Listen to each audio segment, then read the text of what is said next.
বাবা, প্রদীপ, আজকে তো দেখি তোমায় নিয়ে খুব মাতামাতি।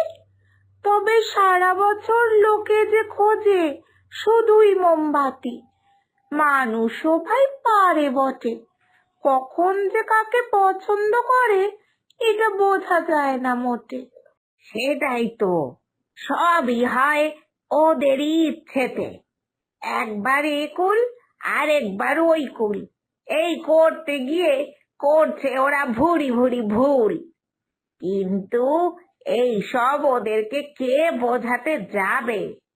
বোঝাতে গেলেই তো আগুন নিভিয়ে দেবে। তার চাইতে থাক বাবা, আমরা এইভাবেই থাকি, সব সময় তোমায় আর মাঝে মধ্যে আমায়, দুজনে মিলেই ওদের পাশে থাকি। থাকতেই তো হবে ভাই, মানুষজন ছাড়া আমাদের জ্বালানোর তো আর কেউই নাই। তবে তোমাকে আমার বেশ ভালো লাগে, পুরনো ঐতিহ্য তোমার থেকে ভালো আর কেই বা বহন করতে পারে। কি যে তুমি বলো না, আমার সাথে তোমার হয় কি কোনো তুলনা? তুমি সারা বছর মানুষের সাথে, আর আমার মতন মাটির প্রদীপের কি তোমার সাথে টেক্কা দেওয়া সাজে? যদিও আমি তোমায় টেক্কা দিতে চাইও না, যদি তুমি শোনো আমার কথা, তাহলে কি করতে পারি তোমার কাছে একটা বায়না। ছি ছি ছি ছি, এইটা আবার জিজ্ঞেস করার কি? তুমি কত বড় ঐতিহ্যবাহী পরিবারের সদস্য, তোমার করা প্রত্যেকটা আবদারই আমার কাছে আদর্শ। না, বলছি ওই আর কি, এই শুনলাম যে তোমার আছে ছেলে, তার যদি প্রেমিকা না থাকে তাহলে কি দেবে আমার মেয়ের সাথে তার বিয়ে?